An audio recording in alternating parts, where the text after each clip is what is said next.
My Brother Sam is Dead, Chapter 12. In June of that year, 1777, we found out that Father was dead. He'd been dead for a month. It had happened pretty much as we'd guessed it. He'd been sent to a prison ship in New York. There was one funny thing about it, though. It wasn't a rebel prison ship. It was a British one. We never did figure out how that had happened. It had just come out of the confusion of the war somehow. It didn't much matter, in the end, though. Those prison ships were terrible places, filthy and baking hot in summer, and freezing in winter, and of course nothing but slop to eat. The worst part was disease. If anybody got sick with anything serious, everybody on the ship was liable to get it. That's what had happened to Father. It had an epidemic of cholera on the prison ship he'd been on. About 40 or 50 people had died from it, and he'd been one of them. They'd bury him someplace on Long Island, but we weren't sure where. Mother said, after the war, we'll find where he lies and have a headstone made for him. But I don't think even she believed we'd be able to do that. We found all this out from one of the men who'd been taken away during the raid on Reading that spring. He'd been put on the same ship, and he'd been with Father when he died. Before he died, he asked me to make sure you knew what happened, he said.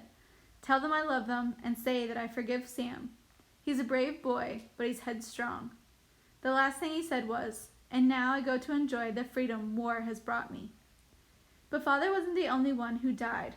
2 days after we found out about Father, Betsy Reed came down to the tavern. I gave her a pot of beer. Did you hear about Jeremiah Sanford? She said. No, I said. He's dead, she said. Jerry, he's dead. Nobody understands it. They put him on a prison ship, and he got sick and died in 3 weeks. It doesn't make any sense. You can understand why they took Mr. Rogers or Captain Betts, but why imprison a 10-year-old boy? What harm could he have done them? This war has turned men into animals, Mother said. They sunk his body in Long Island Sound, in a weighted sack, Betsy said, so his parents can't even get him back. I don't understand it. What did they want him for? They're animals now. They're all beasts, Mother said. I think they are, Betsy said. Sam should have come home. It was the first time I'd ever heard her say anything against Sam and his ideals. I told him that, I said, and he said he'd taken a pledge with some friends to stick it out until they won. Does he still think they're going to win? Betsy said. Maybe they will, I said. Betsy shook her head. Even Father says things are bad for the Patriots. I looked at her curiously. Don't you want them to win? I don't care who wins anymore. I just want it to be over. Sam wouldn't like you to talk like that. I don't care, she said. When I see him, I'm going to tell him. For 3 years they've been fighting, and all we've had is death and hunger. Your father is dead. Jeremiah Sanford is dead. Sam Barlow is dead. David Fairchild is dead. Stephen Fairchild was wounded, and more. My mother nodded. Right at the beginning, life said it would be that way. He said, in war, the dead pay the debts for the living. But he didn't think he would have to pay himself. So Father had forgiven Sam, and I think Mother did, although she never said so. But for myself, I wasn't sure. I knew I'd be glad to see him and have him at home. But still, I felt it was partly his fault that Father had died. Oh, we hadn't captured Father or thrown him in prison or given him cholera or anything like that. But he was fighting on the side, and I couldn't easily forget about that. Yet, of course, it was a British ship he'd died on. It seemed to me that everybody was to blame, and I decided that I wasn't going to be on anybody's side anymore. Neither one of them was right. So summer passed, and it became winter once more, and people were suffering worse than ever from want. Luckily, there wasn't any more fighting around Reading. Anyway, in the winter, they didn't fight much. Nobody liked to fight in the cold, and when there was snow on the ground, and it was hard to march and easy to get sick. The Continental Army was encamped at a place called Valley Forge out in Pennsylvania somewhere. We didn't know whether Sam was there or not. From what we'd heard, they were practically starving and hadn't any clothes. I was just as glad. It made me hope that the rebels were at the end of their rope and would have to give up pretty soon and end this terrible war. I didn't even mind that Sam might be suffering with cold and hunger. It would serve him right. We were pretty hungry ourselves. Sam began writing us letters every once in a while, every 2 or 3 months, especially after he heard that Father was dead. He didn't tell us where he was in his letters.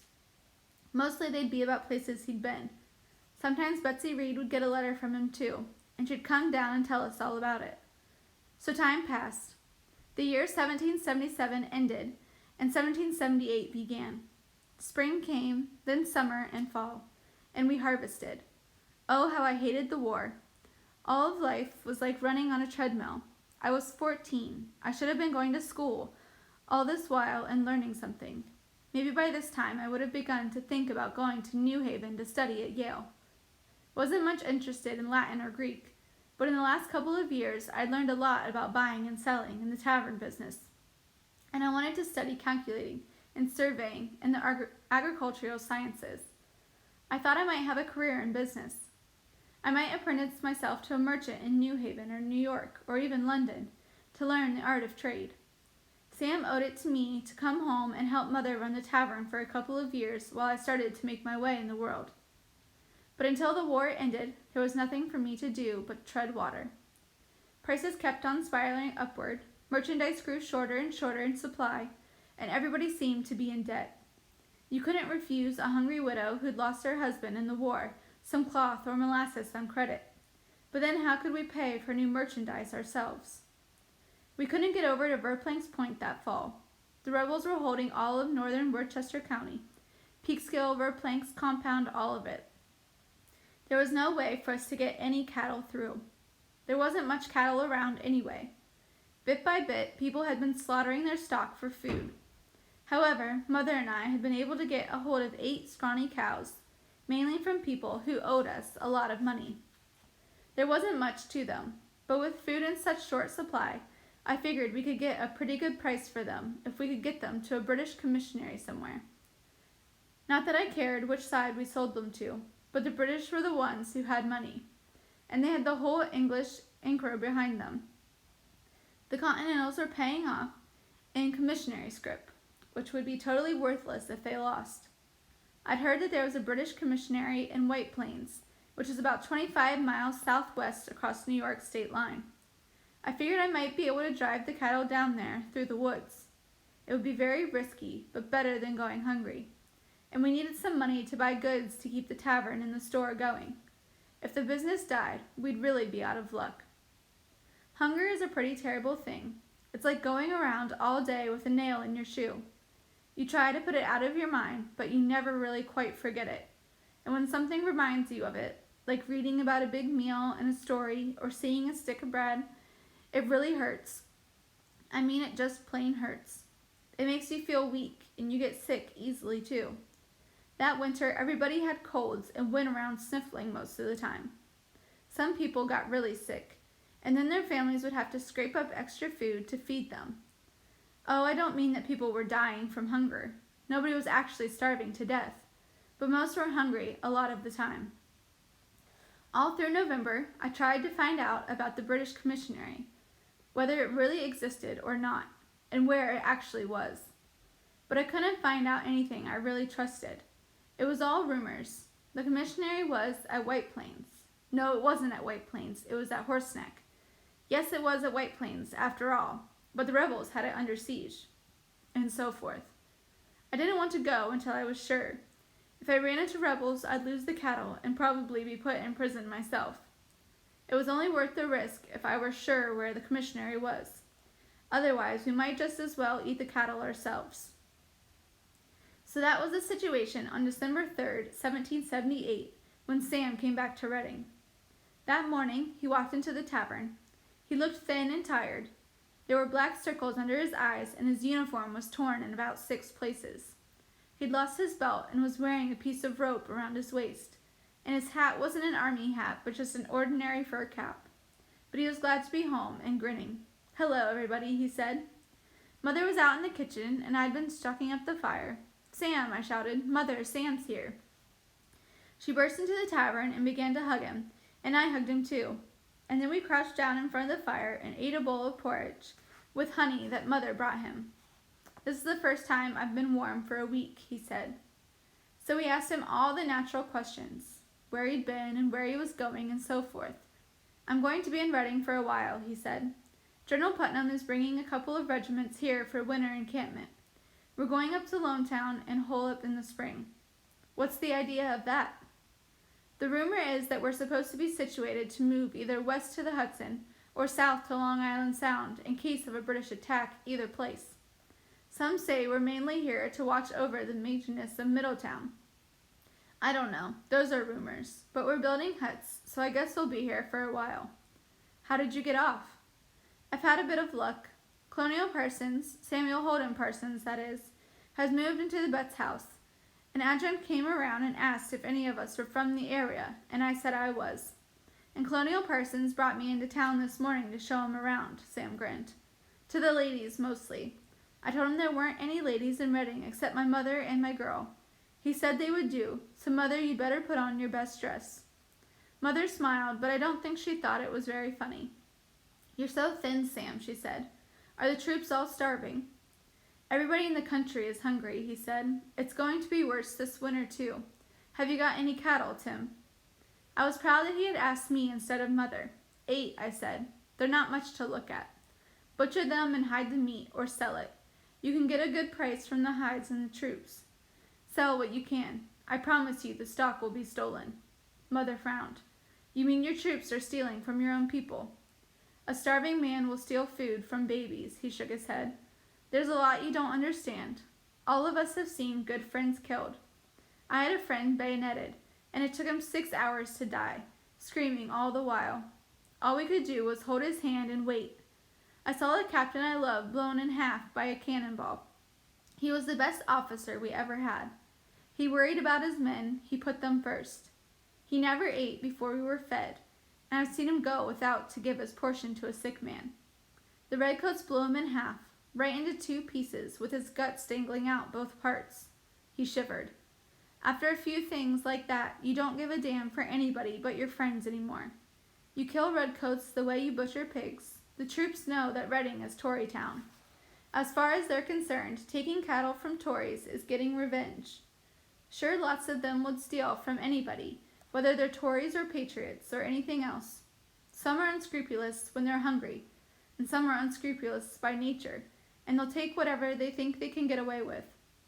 Of course, the majority of men are honest and won't steal, but if they decide you're Tories, they'll have no compunction about taking your beef. And let me tell you, it's pretty easy to decide somebody's a Tory when you haven't eaten anything but hardtack and pork fat for weeks. I've done it myself. Sam, I won't apologize. War turns men into animals, Mother said. I was ashamed of it afterwards, Sam said, but not very, and my belly was full. He nodded slowly. Tim, butcher the cattle, let the meat freeze and hide it in the loft under the hay until you need it. He glanced out the window towards the Betts house. I better go. Colonial Parsons may be waiting for me. Don't go yet, Sam, Mother said. We've just seen you. I'll be around all winter, Mother. Maybe I can get attached to Colonial Parsons' staff. I'll try and get a pass if I can. Anyway, I can always slip out at night. It's risky. Colonial Parsons not harsh, but General Putnam's is in charge. He's a great patriot, but he's rough and tough on men who shirk their duty.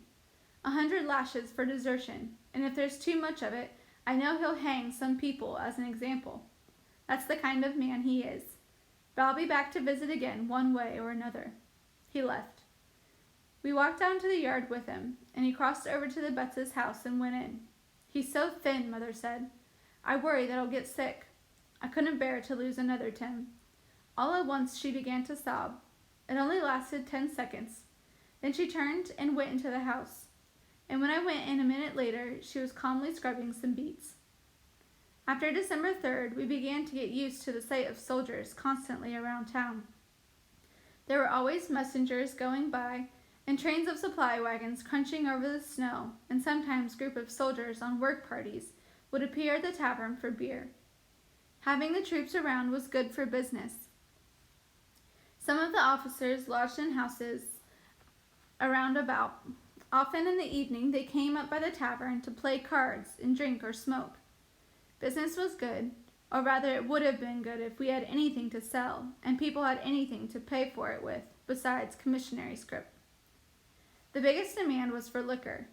Life at the encampment was cold and miserable, and the only relief for them was drinking. They didn't care what it was, rum, whiskey, cider, anything we could get. Whiskey was pretty hard to get. The General Assembly had made it illegal to distill whiskey because it was made from grain, and grain was needed for food. Rum was easier to get, and we could usually get cider because every farmer made it. I spent a lot of time riding around among the farmers, buying whatever they had. They'd often have rum they'd taken for trade in livestock. I could offer them good prices for liquor because we could get good prices for it. The officers didn't care how much they paid for liquor. As I said when they were drinking, a short life but a merry one. Which of them knew when he was going to die? Of course, the ordinary soldiers didn't have much fun. For one thing, there was always the snow. It came down in a great blizzard about a week after the troops had started to build the encampment. Their huts were not finished, and they were forced to work in bitter cold and storm. The cold was a problem. The huts were really just tiny log cabins with big stone fireplaces, making the whole rear wall. In cold weather, they had a lot of trouble getting the mortar to set. Because of this, the chimneys leaked so badly that half the smoke blew back into the room. The snow made hoeing wood difficult too. Sam told us that they were having an awful time getting the huts finished. Even when they were done, they weren't much to live in. 12 soldiers jammed into 14 by 16 room, breathing more smoke than air and having to stumble over people whenever they wanted to move around. And the snow never stopped falling. By January, it covered the countryside 3 feet deep, so that the stone walls disappeared. You could drive a sled over the snow anywhere you wanted without paying attention to whether the roads were there. Sam was able to get into town every week or 10 days. Colonial persons used him as a messenger a lot because he knew his way around Reading. Sometimes he would come in with a commissionary officer looking for lime or nails or leather and all the hundreds of things armies needed. The idea was that Sam might know who had things. Often he'd come into the tavern and ask me if I knew who had hay or sleds or something else to sell. To be honest, I felt uneasy about telling him such things. The commissionary people always paid for whatever they bought, but it was usually in script, and on top of it, the farmer didn't have much choice about selling or not. But I couldn't bring myself to lie to Sam. It was something I'd never done. All the time, Sam was after us to butcher the cattle. I didn't know what to do. The idea of selling them to the British was gone. With all the rebel troops around, it was too risky trying to move cattle anywhere. Besides, it would have been next to impossible in that deep snow. Still, I kept hoping that I could find someone who'd offer me a good deal for them. But Sam was pressing me. "I'm warning you, Tim. Sooner or later, somebody's going to get them." I thought General Putnam gave strict orders against stealing. Oh, he did, and knowing General Putnam, he'll hang any soldier he catches stealing. He's tough as nails, but he's honest. Besides, he wants the people to come around to our side, and if he lets the troop forage, he'll lose all sympathy with the populace. Oh, I know him. He's had a lot of men flogged already for disobeying orders, and I'm sure he's just itching to catch somebody stealing so he can make an example of them. Then what's the worry? Don't be stupid, Tim. A lot of men will take a chance anyway, especially when they're drunk. You wait. Sooner or later, they'll get into your beef if you don't watch it. Mother and I kept turning it around between us. She figured Sam was right. You know what happened to Sally Miles' heifer. Mrs. Miles was a widow who lived alone in a tiny hovel in Reading. She had a few tough chickens and one scrawny cow. She kept going mostly by selling milk and eggs to the people around. A few days earlier, a half-dozen drunken soldiers had noticed her cow in her barn, butchered it right there, and carried the slabs of beef back to the encampment in the dark. "I know," I said, "but the thing we need most is rum, and the only way to pay for it is with cattle." That was the beginning of January. We decided to stick it through the month. There was a rumor going around that the British were forming up in New York City, and were going to raid towns on Long Island. What that meant nobody knew, but some believed that the men from the encampment would be called down there to fight. I just couldn't make up my mind. The weeks went by. There was nothing anybody wanted but to get through this terrible winter. It didn't seem that the war could really go on much longer. Even Sam thought it would have to end soon. We talked about it one evening when he was there for a short visit. We were sitting in front of the taproom fire one night in late January. "I think something decisive will happen in the spring," he said. "The English government realizes by now that they're not going to beat us easily. Maybe they figured you're too starved and tired to fight much longer." He shook his head seriously. "They might be right," he said. "The other day some of the men were actually talking mutiny. A lot of them have no blankets. They're short on food, and the pay hasn't come through. A bunch of them decided to march to Hartford to demand their pay. They were about to start out when General Putnam rode up and talked them out of it. Then he had a couple of ringleaders shot right there. He shows no mercy when he thinks he's right." Suddenly he stopped talking. "What was that?" "I heard it too. A kind of thump and then a cow bawling. We listened. There were noises coming from outside somewhere. "Sounds like something's bothering the cattle," I said. "There are people out there," Sam shouted. "Let's go." We ran out through the kitchen towards the barn. It was dark, but there was nearly a full moon reflected on the snow, and plenty enough light to see what was happened. The barn doors were open. 2 cows were standing in front of the barn blinking, and we could see 2 more behind. We dashed into the barn. 4 of the cows were gone. "Put 'em up," Sam shouted. "They'll be butchering the others somewhere near. There's no chance of driving them very far in the snow." He darted around the house towards the road, his eyes following the hoof prints in the snow. I snatched up a shovel and drove the remaining 4 cattle back into the barn with the handle. They were bulky, and it took me a few minutes to get them inside and the door shut and latched. Then I raced across the snow around the house to the road. There I stopped and swung my eyes across the horizon. I saw nothing, but distinctly I heard the noise of shouting off towards the far end of the training ground. I ran in the direction of the sounds, and then suddenly I saw 3 men walking towards me through the moonlight, side by side. I stopped and waited. They came up. The one in the middle was Sam. His nose was bleeding, and there was a cut on his chin. His hands were tied behind his back.